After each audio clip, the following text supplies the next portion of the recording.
When I was special projects editor, a large part of my job was working with various business partners of Marvel, usually on licensed properties. So these involve movie studios, toy companies.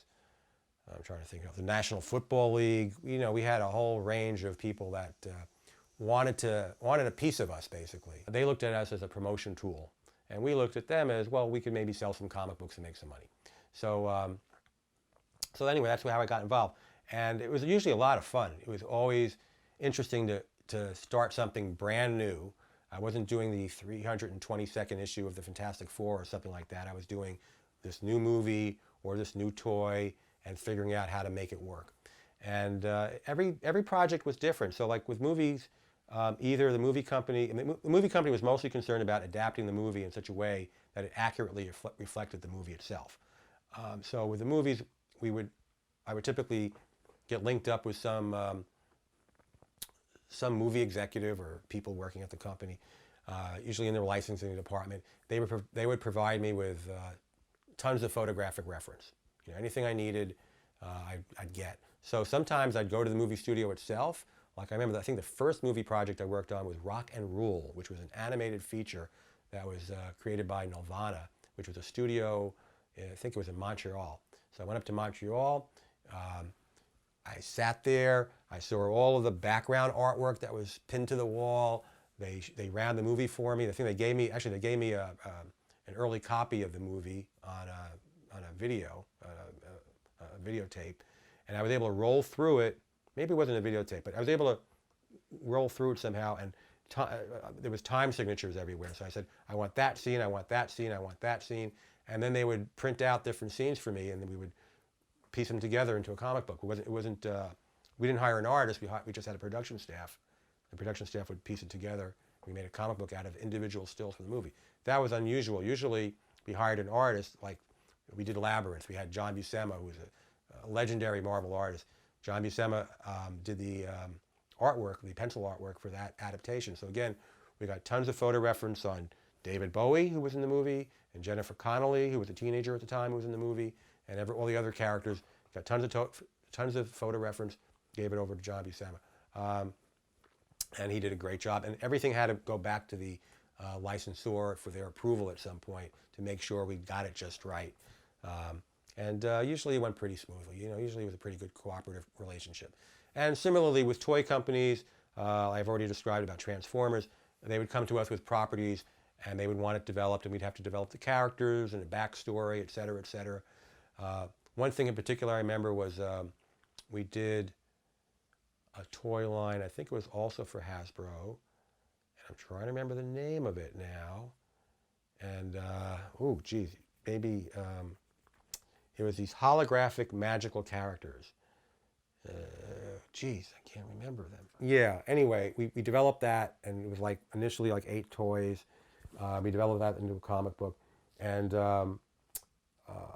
we were Hasbro was trying to come up with some copy for the backs like we had for Transformers and for G.I. Joe, for the backs of the toy packaging.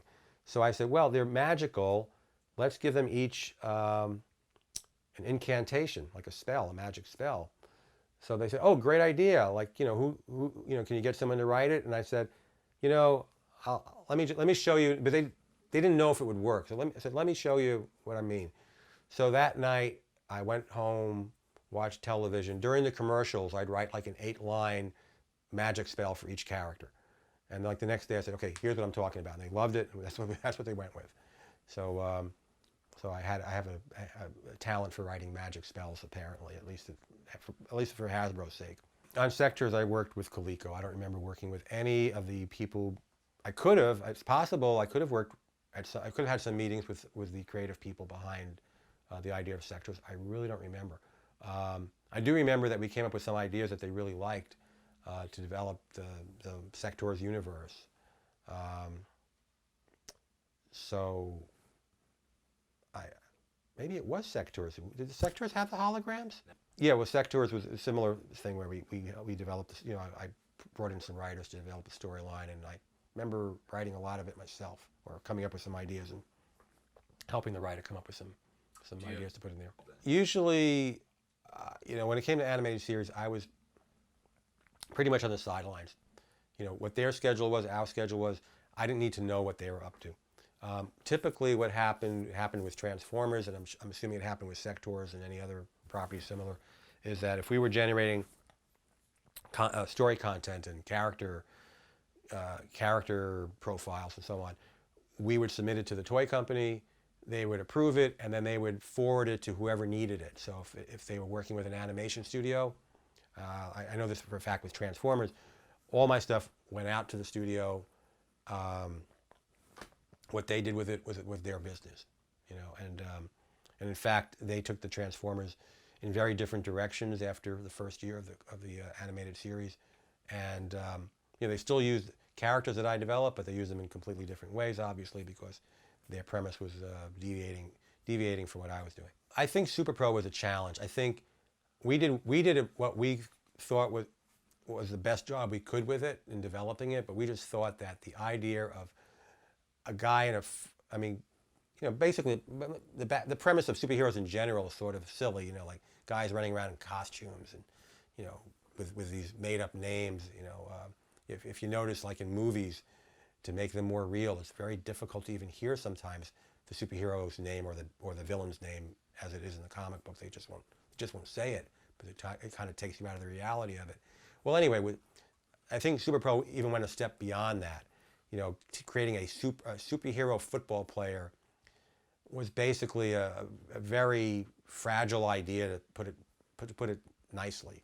Okay, it was a tough premise to come up with, that somebody would dress up like that. It was kind of, some people might think it looked ridiculous even by superhero standards. So, but we did the best we could. NFL, again, that just goes back to my point from earlier. Everybody wanted a piece of Marvel at the time. They just saw us as this great way to market their brand. And I guess at that time, the NFL was interested in marketing their brand to a younger audience. That's why they wanted a superhero comic book character that they could get out there for that audience. For those of you who don't smoke cigarettes, and back in the 1980s, Joe Camel was like a spy, like a James Bond style spy character who was literally a camel, who was created to promote Camel cigarettes.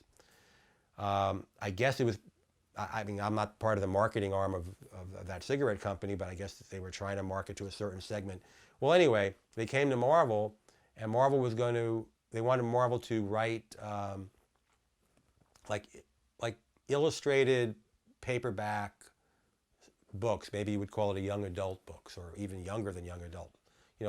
Like short novels, The Adventures of Joe Camel.